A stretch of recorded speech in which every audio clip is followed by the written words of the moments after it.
కల్కి 2898 AD trailer వచ్చేసింది. Trailer starting movie theme ఏదైతే ఉందో అది ఏమాత్రం మిస్ అవ్వకుండా నీట్గా వైజయంతి మూవీస్ అనేది చాలా బాగా చూపించింది. ఆ తర్వాత నెక్స్ట్ ట్రైలర్ చూస్తున్నప్పుడు నాకు చాలా సిమిలర్ టు ఎలికా అనే మూవీ చాలా బాగా అంటే ఆ కాన్సెప్ట్ లో తీసుకున్నారని అనిపించింది.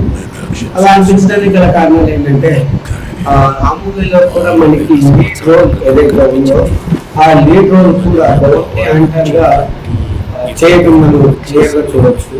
ఆ బౌంటీ హంటర్ గా చేయడానికి కారణం కూడా ఆ వచ్చే ఫండ్స్ ని యూజ్ చేసి సేమ్ ఏదైతే అన్ని రకాల సౌకర్యాలతో స్కైలో బిల్డ్ అయిన ఒక సిటీకి వెళ్ళడానికి చేసే ప్రయత్నం.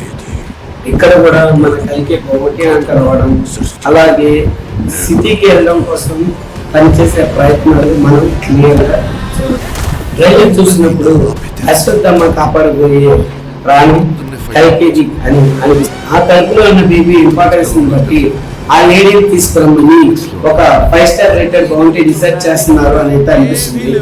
ఆ లేడీని తీసుకురావడానికి మన భైరవ చేసే ప్రయాణమే ఈ మూవీ అని నాకు అనిపిస్తుంది. Let's wait and see. మరో ప్రపంచం వస్తుంది.